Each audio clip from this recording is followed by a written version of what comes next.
Hi, Everyone. hi, Kwasi. Good to see you. Thank you for joining. Oh, my pleasure. Thank you for having me. And I see we have Elizabeth there too. I don't know you, Elizabeth, but lovely to have you here. Pleasure to meet you, Zazi, and I'm looking forward to this. Well, I'm so glad.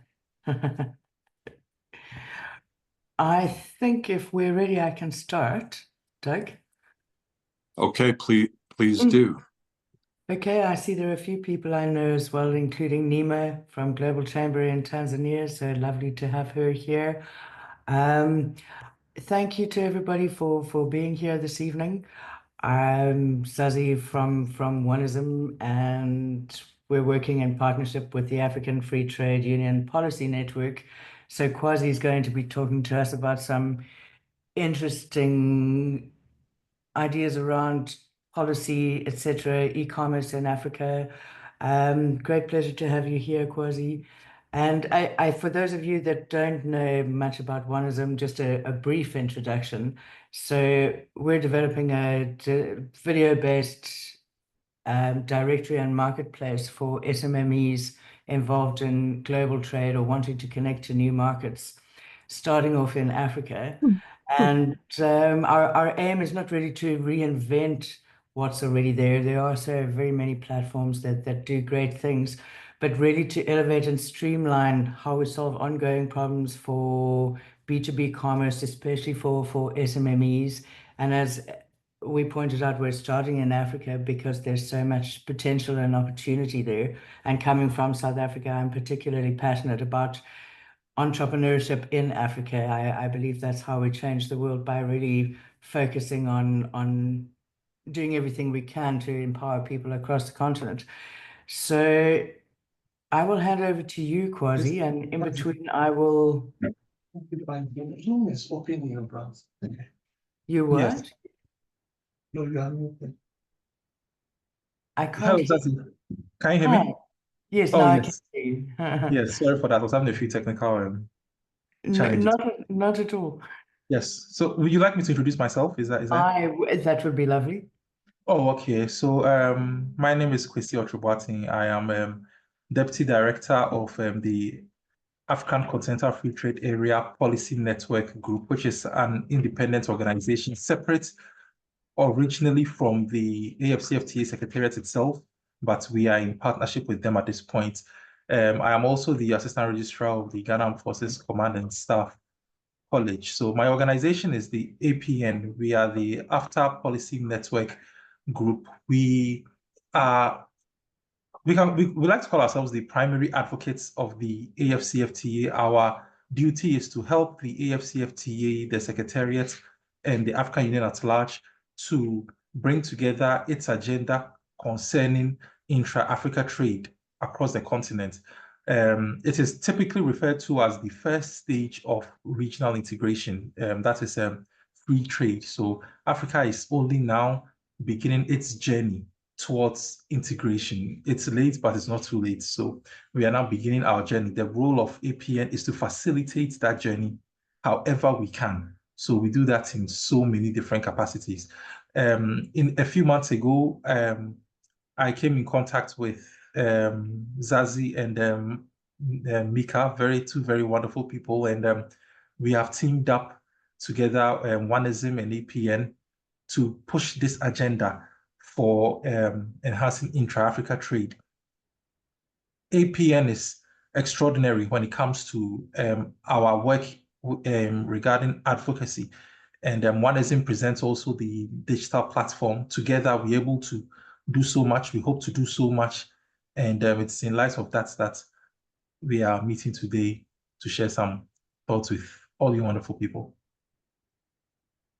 That's great, Kwasi. I think one of the points that we found so relevant is there are so many conversations about increasing trade intra-Africa and globally. But in terms of Africa, one of the key factors that has been missing is an actual digital platform. As you said, we're partnering with APN and yourself so that we really have a vehicle to then actively empower SMEs on the ground while we're working on policy and all the important things that need to be resolved so that Africa can really become free trade union. Yeah, exactly. And I like that you mentioned about the platform, because the AfCFTA is doing, the Secretariat in particular, is doing so much to push for intra-Africa trade. However, when it comes to the platform that One Ism is presenting, there isn't one such as that available on the continent. In a few meetings I've had with the AfCFTA Secretariat, they've mentioned themselves that there isn't any such thing readily available. So that makes One Ism the first to access that market, and it makes One Ism of extraordinary value. There is no competitor, and all the more there isn't a conflict of interest between the digital-based directory and any activity going on at the Secretariat or at APN or anywhere. So One Ism is the first to access this particular avenue, and it's important that we take advantage of it, we publicize it, and we give it all the support that we can give it for the benefit of everyone involved. So I think we have a unique opportunity at the moment, simply because, as you say, there's been no vehicle or platform in place at this point. But we also have an amazing opportunity to really sort of stimulate visibility, because it's a question I'm asked often in this side of the world in Estonia, and it's simply impossible to jump ahead and assume if you just put people online on a platform, they will automatically access markets. The biggest problem is visibility in the right way, and we get to leverage that in video-based format, which is so important, because I think Africa is the place of storytelling, and one of the key factors for marketing nowadays is really storytelling. Who you are, why you do what you do. We want to know the origin of your product. We also want to be able to, we are living in a disconnected world, and this way we really get to connect with business owners, verify who they are, what they're doing. And I think it humanizes the process as well, because as much as we need technology, we need things like AI to empower efficiency and make things far more productive. We also need to remember that we're human beings, and we need to connect with each other on that way, because suddenly the world's borders are kind of dissolving. And if we come together in that way, I think we could do something special. Yeah, that's really remarkable, as you say, because normally there is digital platforms. However, One Ism aims to do something that is different, and that is it brings personality to marketing, personality to trade. It allows the consumer to get to know who the provider is, who's producing this particular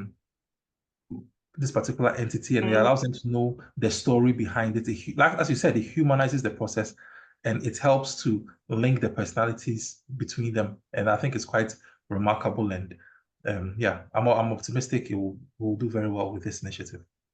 Thank you. Well, how about you give us more information on policy and how we can affect change on that note through APN?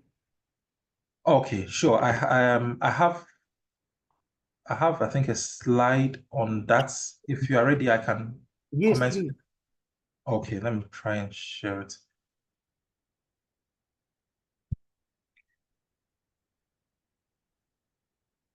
Okay. Whenever you're ready. Okay. I hope it's visible. Yeah, it's great. Okay. Very good. Very good. So yes, so to begin with, we have to understand that when we talk about trading in Africa, when we talk about trading in Africa in the 21st century, we are talking not about trading amongst individual states, but we are talking about trading regionally. As I mentioned earlier, Africa is now thinking regionally, no longer within itself. We are now thinking about Africa as a regional body. So it's important to understand first and foremost what the AfCFTA is. Sorry, just one moment. I think I'm having... You're all good on our side, I think. Yeah. Okay, very good. Okay, very good. Thank you. So a brief introduction of what the AfCFTA is. It stands for the African Continental Free Trade Area. It's an agreement among African Union member states aiming to create a single market for goods and services across the continent. It was established to promote intra-Africa trade by reducing tariffs and non-tariff barriers while promoting free movement of people.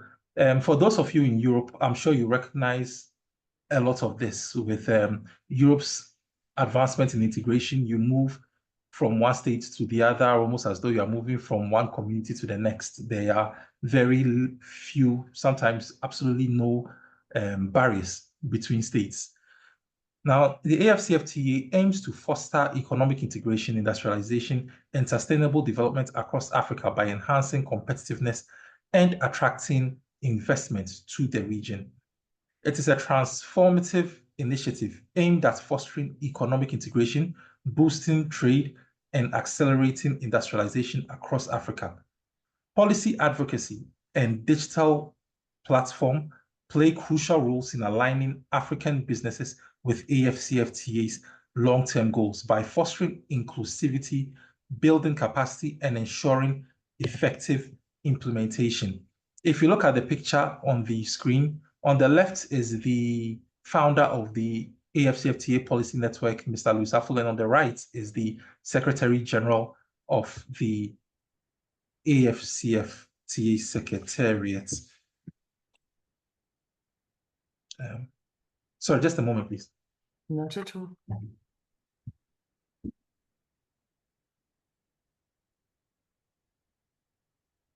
Sorry, I'm struggling to see a part of my screen, but okay, good now.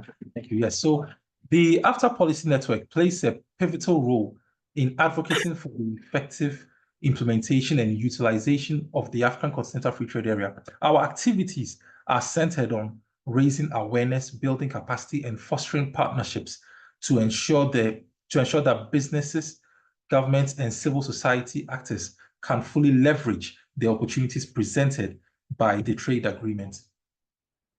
The picture on the screen is a visit that the Apn members paid to the Vice President of the Republic of Ghana. Now, why is Ghana important? Ghana is the host of the Secretariat of the AfCFTA. The Secretariat, the hub of it, is based here in Accra. So we went to pay a courtesy visit to the Vice President.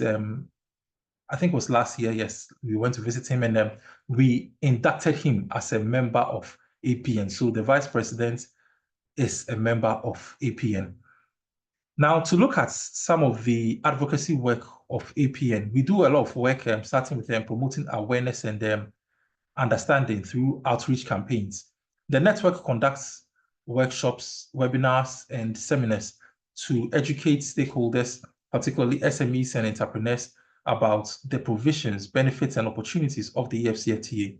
It reduces misinformation and equips businesses with the knowledge to participate effectively. APN produces reports, policy briefs, and guides that break down complex trade policies into actionable insights. The resources target policymakers, businesses, and general public to enhance understanding and trade dynamics. With regard to building capacity of businesses, the network organizes capacity building initiatives tailored for African businesses, focusing on exports readiness, compliance with trade regulations, and navigating cross-border markets. Now, with our support to SMEs, special attention is given to small and medium-sized enterprises, which face the greatest barriers to trade. The network equips them with tools and knowledge to compete effectively in regional markets. Recognizing the role of technology, the network advocates for and facilitates the adoption of digital trade solutions that enhance the efficiency and market access. Now, also regarding stakeholder engagements, APN actively engages with governments, regional economic communities, and private sector actors to align policies with the AfCFTA framework. The network also lobbies for the harmonization of standards, customs procedures, and non-tariff barriers to ease intra-African trade. Also, through advocacy, the network ensures that policies cater to women entrepreneurs, youth-led businesses, and informal sectors, fostering inclusive economic participation. Within the AfCFTA, we have protocols that have been established to guide the implementation of the AfCFTA, and within it is the protocol on women in trade. So there's an entire protocol dedicated to ensuring that women in trade are prioritized within the AfCFTA. The network provides forums where businesses, investors, policymakers, and trade experts can interact, share insights, and forge partnerships. Now, with PPEs, public-private partnerships, APN advocates for stronger collaborations between governments and private sectors to address challenges such as infrastructure deficits and trade financing.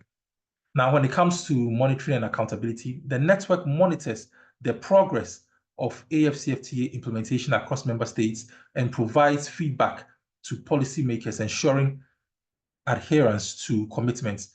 Every year, we have an event that we hold. We call it the State of After Trading, where we analyze what has been done within the past 12 months within AfCFTA. We look at the data of member states to find out what progress has been made and what more is left to do. The network brings attention to barriers that hinder trade, such as inadequate infrastructure, corruption, and bureaucracy, pushing for reforms. Now, with leveraging data and research, APN uses data-driven insights to guide its advocacy work, helping stakeholders make informed decisions about market opportunities and trade policies. The network is known for offering actionable policy suggestions based on research and stakeholder consultations, addressing gaps in trade facilitation. Now, what are some of the key outcomes and contributions of APN's advocacy? These include enhanced awareness of AfTA benefits among businesses and governments. Also, increased SME participation in cross-border trade. Our advocacy work also encourages stronger regional cooperation on trade policies and infrastructural development, as well as greater inclusivity with focus on women, youth, and marginalized groups. Now, as we mentioned at the start of this event, APN has partnered with One Ism. Now, let's look at the role of digital platforms in enhancing African trade. How is One Ism relevant to what it is we're doing? Now, let's look at it first and foremost, not just from One Ism, but from the perspective of the digital platform. Now, digital platforms are pivotal in reducing barriers to trade, improving access to markets, and fostering connectivity, all of which are central to AfCFTA's success. Digital trading platforms enable African businesses to access larger markets through online marketplaces, connecting sellers with buyers across borders. With trade facilitation, digital tools simplify customs processes, enhance transparency, and reduce corruption. Platforms like the video-based directory, as well as African Trade Observation, provide data and analytics for businesses to make informed decisions. Also, online trading platforms offer courses to export readiness, compliance with trade regulations, and digital marketing, equipping businesses to compete in regional markets. Now, look at it from the point of view of financial inclusion. Fintech solutions enhance access to cross-border payment systems, credit facilities, and trade financing, addressing financial barriers to intra-Africa trading.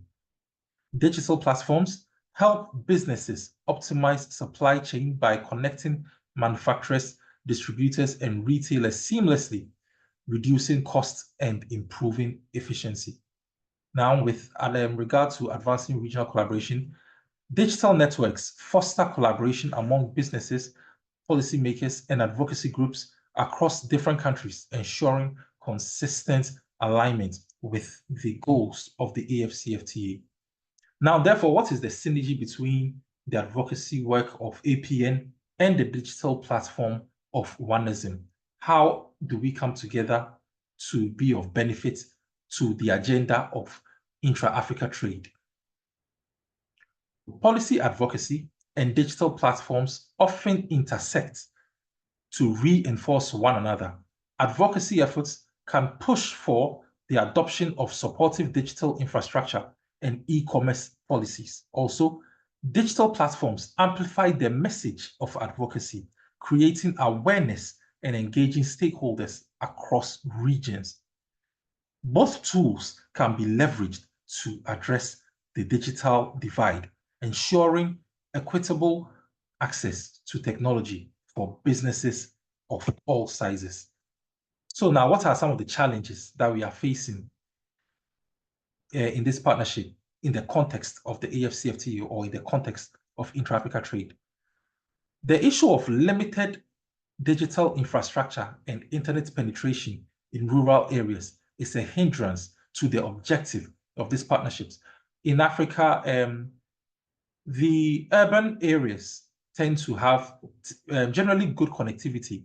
However, Africa comprises of a lot of rural parts which suffer from poor connectivity. So how to connect markets, rural markets, to our platforms as well as to digital platforms, and therefore to connect rural producers to foreign consumers is a challenge that we are facing. Inadequate awareness of AfCFTA provisions among businesses is also a challenge that we face.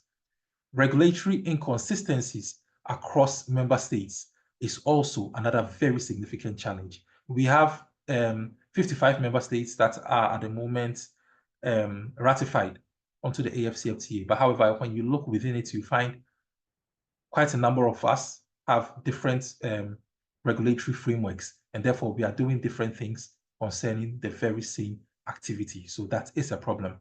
Also, resistance to change due to entrenched local practices. Africa is, I'm sure as a lot of you know, Africa can be a very traditional place for various reasons. For various reasons, we are very traditional, and it tends to be very difficult to institute change. And when we talk about One Ism and APN and the work we're doing together, we are talking about bringing significant change, which is something that is intrinsically not too well received from rural areas, because they tend to be so much more conservative in the way that they do things, and that includes with trade. Now, what are some of the recommendations that the partnership hopes to make and is making? That governments and private sectors should invest in digital infrastructure to support platforms that enable trade. Also, there is a need to conduct widespread awareness campaigns to educate businesses on the AfCFTA benefits and requirements. There's also the need to harmonize digital and trade regulations to facilitate seamless cross-border transactions, as well as the need to foster innovation hubs to create tailored digital solutions for African trade needs. So that brings us to an end of that. I hope you're able to follow.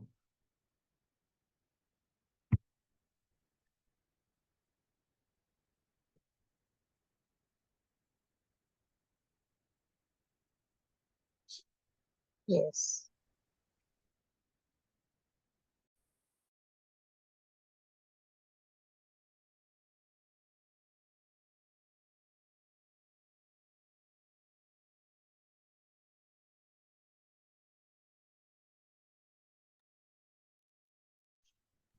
Hello. Rosie, I had another question for you, just on an aside.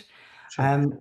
One of the things that I know APN and ourselves at One Ism are really focusing on is making sure that our business model ensures we do well because the people we want to empower do well. So success, of course, for all of us. But I think it's really about coming together in different ways, shapes, and forms, so that initiatives like Apn and One Ism are not just our little story. It's really about how we can collect as many influential people, as many knowledgeable people as possible to work together to create the opportunity that we want to. And one of the things that I'm always aware of is SMEs in general are often left out of these really important conversations. So if One Ism and APN are really about co-creation, ultimately, how can SMEs that we're working with in Africa and in other countries around the world, how can they be more involved?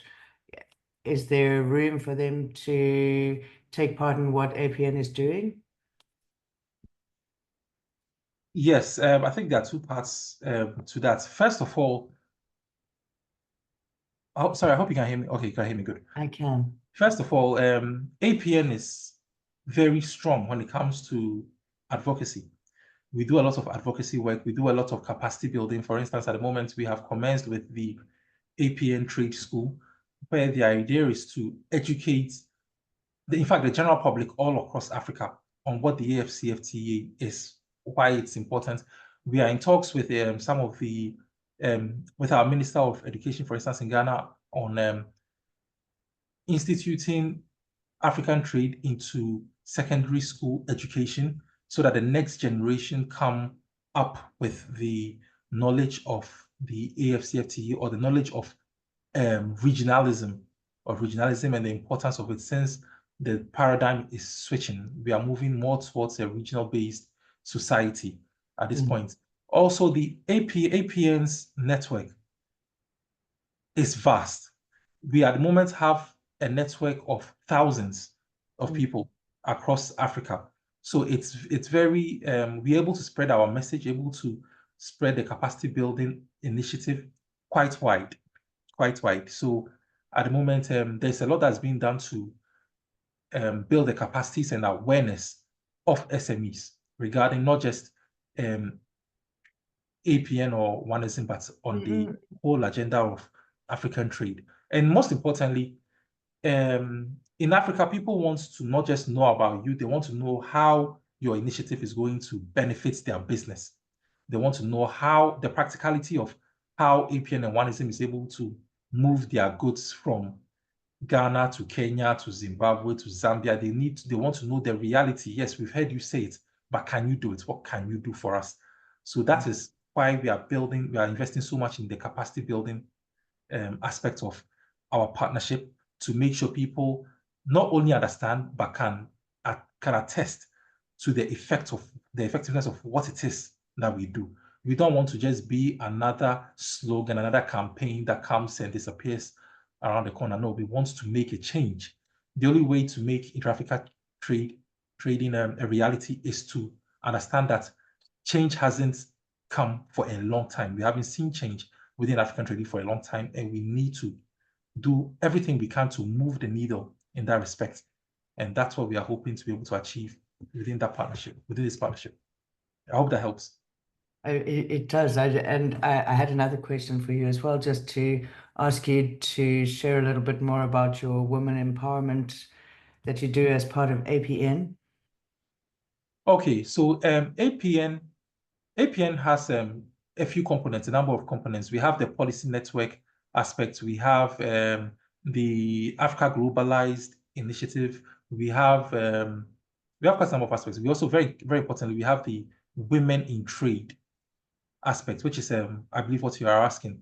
It's a very significant component. As I mentioned in my earlier slide, the AfCFTA, the implementation of the AfCFTA is comprises of the protocols, and one of the protocols is the protocol on women and youth in trade. So APN actually took the initiative of having our Women of Africa components before the protocol even came out, because we saw the importance of women in trade. If you look at trading in Africa, almost 65% of those involved directly in trading are women.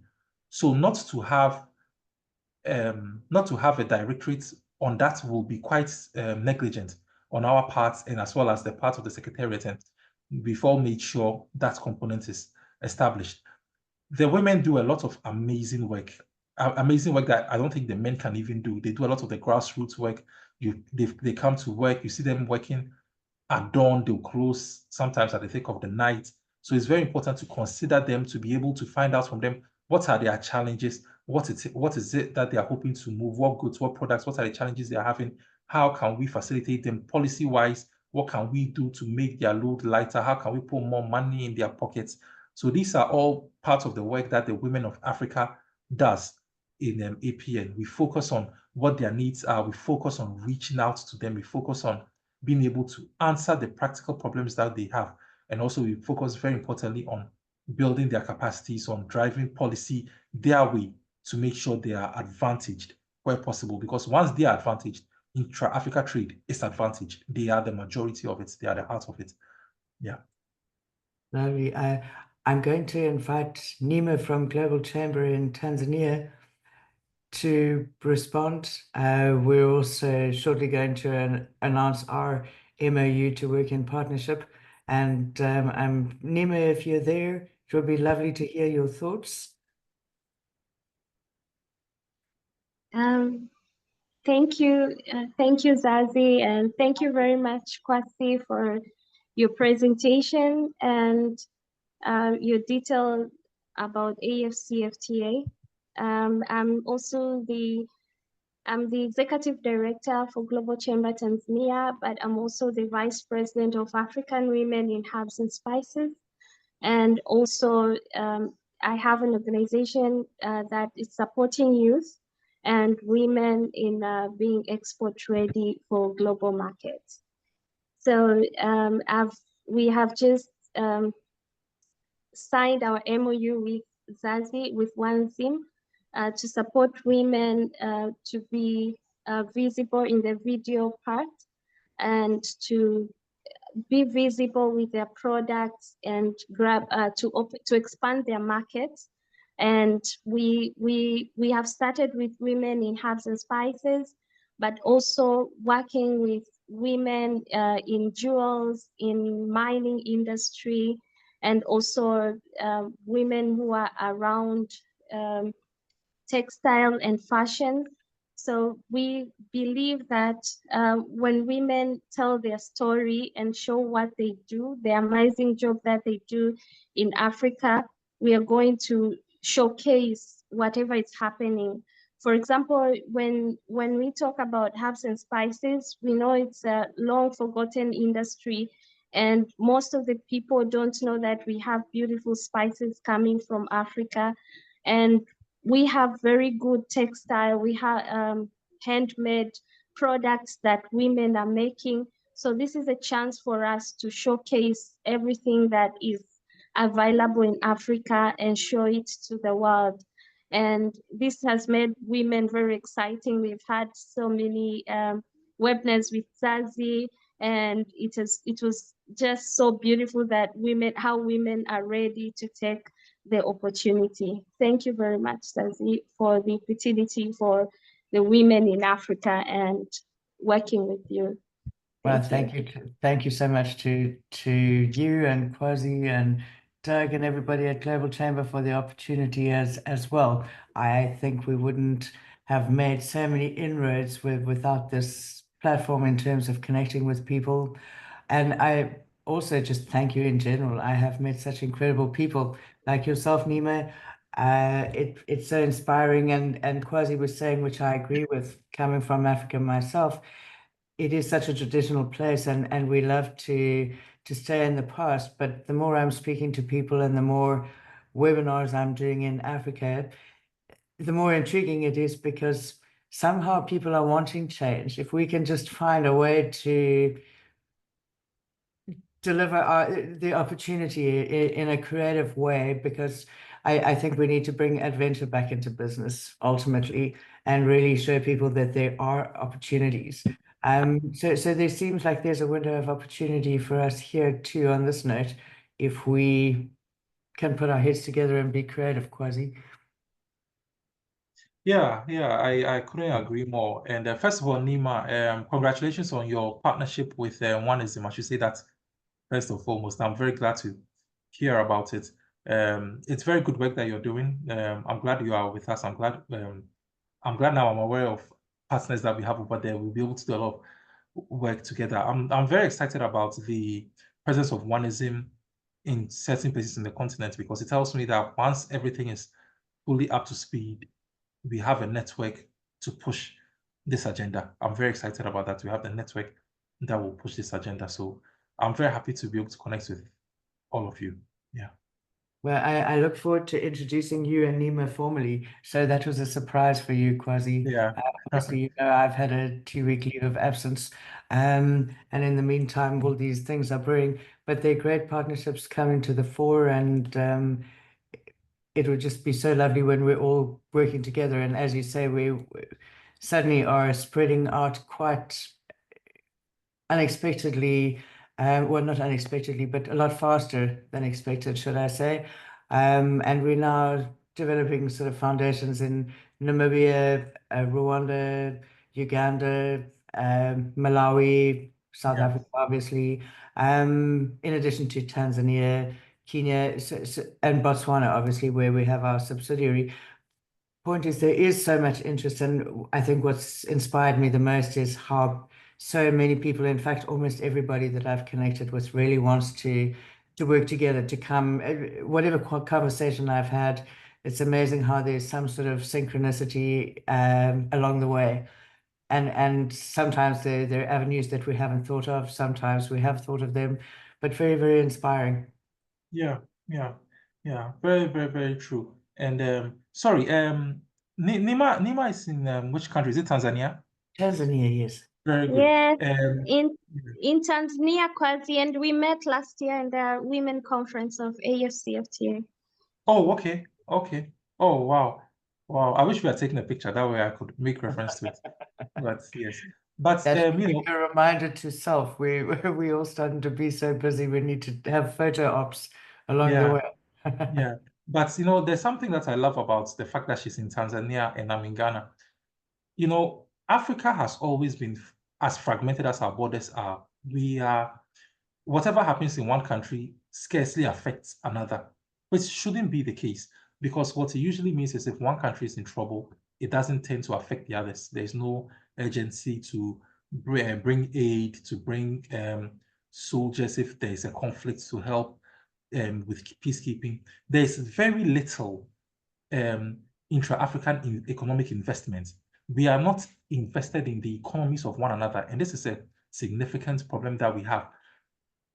I imagine a world where if there is a problem going on in a country in let's say East Africa, West Africa is compelled to come to the aid of East Africa. For what reason? Because our economies are now or should be intertwined. Let's say, for instance, if West Africa gets, for example, 50% of our rice from East Africa, and there is a problem in East Africa, it is now to the economic benefit of West Africa to come to the aid of East Africa. So by intertwining our economies, we intertwine our destinies. We no longer become strangers to one another. And that's why trade is so important. Trade is always the foundation for intrastate intrastate relations. Trade is always the basis for why two countries come together and set up embassies. They set up, relations. Trade is always the basis for relations, for international relations. So I'm very excited that we are communicating with people from all over the continent and even all over the world, because it is necessary through trade to intertwine our economies so that whatever happens in one place is of immediate concern to the other. Absolutely. I actually wanted to take the opportunity while we're talking, Kwasi, to just call on Chitundu if you are there and you're able to talk. As I mentioned, I had to take a 2-week leave of absence, and somehow you and I were trying to connect beforehand to move forward like we're moving forward with Nemo. So I look forward to connecting with you. If you can't talk now, that's okay.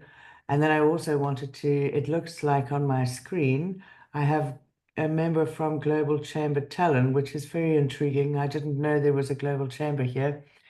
So I'd love to connect with you along the way as well. And I think Good evening, Zazi. How are you? I'm good. Lovely to speak to you again. I'm feeling so bummed because earlier I wasn't able to to attend the Africa meeting, the monthly also meeting, wasn't. and so I also wasn't. I told myself I needed to participate in the second one. And I just wanted to echo what Kwasi just spoke about. And he was alluding to the importance of intra-collaboration between the African states. I think we've all been privileged to analyze the geopolitical landscape that is apparent right now. And so the most important, so ideally, there's a new type of a scramble for Africa. And the only way that the global north will penetrate is if we do not take up our own armor, you know.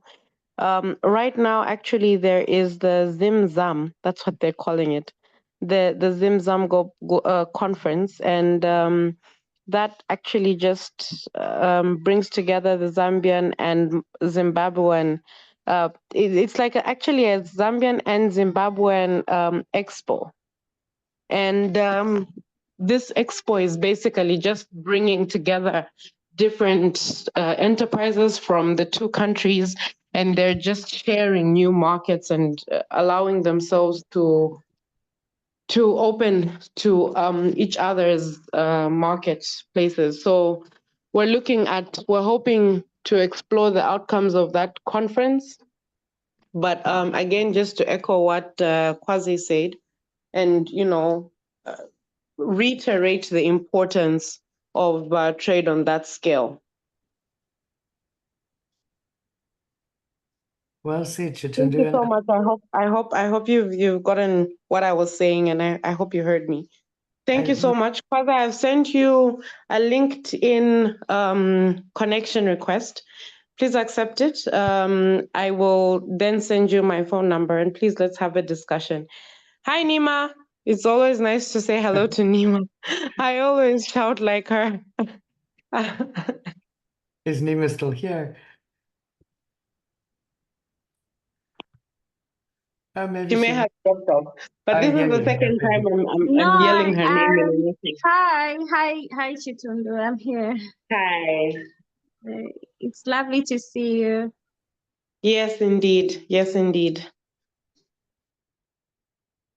Well, I look forward to reconnecting with everybody. And I guess I think, Kwasi, unless you have any more you want to share, it'd be lovely if we had some questions.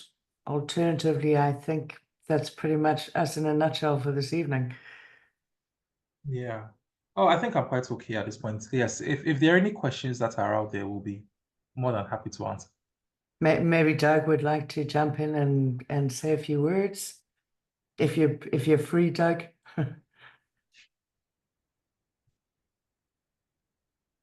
You're on mute, I think. Can you hear me now? Can do. Thanks. Mute. Our friend, the mute button. Thank you so much for sharing this information today. This segment, the e-commerce and v-commerce, is going to become more and more critically important as we progress, as technology evolves, including the logistics systems to be able to support people ordering things and getting them delivered in new and creative ways facilitated by that technology.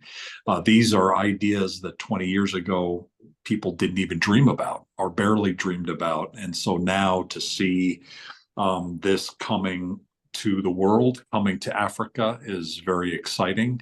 Undoubtedly, we'll see in Africa skips of technology, skips of steps, I think is what I mean in terms of a lot of this methodology and this technology has been developed in other parts of the world, but now that Africa is quickly moving forward, to be able to move faster, Africa will speed up and maybe accelerate and go beyond a lot of what the rest of the world can do. So I'm really excited for Zazi, the work that you're doing, and really appreciate the conversation today that allows us, Kwasi, to hear more about what AfCFTA is facilitating. Trade is critical. To facilitate trade, we need systems to be able to do that in ethical, practical, professional, transparent ways. And so Elizabeth is an expert on that, and she knows not just exporting, but how systems facilitate the progress. And so as we move forward together, let's continue to pull in the technologies that can help facilitate trade so that we all better understand it. We better use it, because the opportunities are definitely here. Elizabeth, I know you feel very strongly about systems to be able to facilitate trade. Undoubtedly, I don't know, do you have much experience on the Africa side of things? I know you're deeply connected and very knowledgeable about how systems work in the U.S. Thank you for this opportunity, Doug. I have been working more, becoming more familiar with Africa, and to Mr. Kwasi's point, the opportunity is huge. And there seems to be a lot of interest in exporting to particularly the US.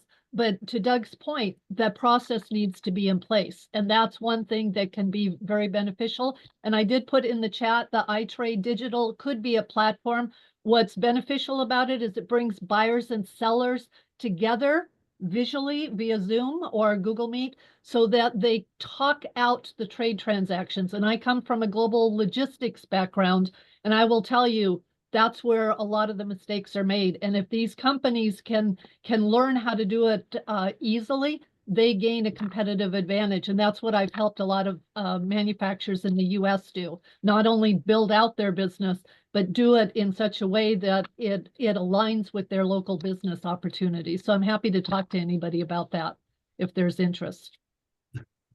I would certainly love to chat to you more, Elizabeth. I will connect with you during the week. Excellent. Thank you. And please, for anybody that has questions, sorry, Doug, for anyone that has questions as well, I did put my email address in the chat, and I'm sure Kwasi will do the same. Absolutely. This is what we all want, to be able to trust each other and to have the systems in place so that we can properly vet opportunities and then actually execute on them. And so these trade agreements like AfCFTA are just so vital, and it's really very heartening to see the progress there. When NAFTA was put together in North America between Mexico, Canada, and the US, there were many people that fought it, and many people thought that it would destroy this or that. But fundamentally, what it did was create connections, create linkages that allowed conversations and transactions to occur. And so when USMCA replaced it, it took it to the next level. And so that's what we're going to see with the next AfCFTA. The first step is to have something in place where we all agree. Let's do something together. The next step is let's work out some of the issues that got created, in that first one, and then let's keep moving it forward. One of the exciting opportunities on the e-commerce side is an initiative called Skybridge that is operated out of the Mesa Airport, International Airport in Arizona, where if someone in Mexico City orders a pair of sneakers online, suddenly the transaction gets moved so that possibly those sneakers pass through Gateway down to Mexico City through a logistics network without any customs clearance, presuming that it's, of a certain value. So the facilitation of agreements that, hey, under this level and for these types of products, and considering the safety that we've built into the system, that the consumer can be able to do certain things that they haven't historically been able to do going forward. And that then opens up all sorts of opportunities for sellers, for people who are producing and creating and making products, to be able not just to deliver it locally from a factory, but be able to get it all the way to different countries. And that for exporters is very, very exciting, to be able to transfer information and to transfer products. But it does take these systems, and it does take forethought, and it does take politicians and legislators involved with understanding that agreements are important. So the fact that 54 countries in Africa could agree on the language of an agreement to be able to take that first step is historic. And so I'm glad we were here in this part of history to see it, because 10 years from now, we'll be looking back at AfCFTA saying, you know what? That was amazing. Look what it created for e-commerce. Look what it created for trade. Look what it created for transparency across the continent, where countries and leaders moved forward because of the ability now to do this. And those who fought it, those who tried to create boxes around themselves, would not be as successful. And so that's allowing those leaders to move forward that are doing the right thing. So Zazi, you want to make any last comments before we close the room? No, just as I said earlier, thank you so very much to yourself and Kwasi, Nima, all the lovely people that we are getting to work with. And I hope you all have a fantastic week. I look forward to new conversations, and hopefully we all stay in touch and do this more often. Fantastic. There's a few more meetings this week at Global Chamber, including the last meeting on Friday being the one that Nima's leading for Tanzania. Thanks, everybody. Lovely. Thank you. Have a lovely Have evening, a good everyone. week. You too. Bye.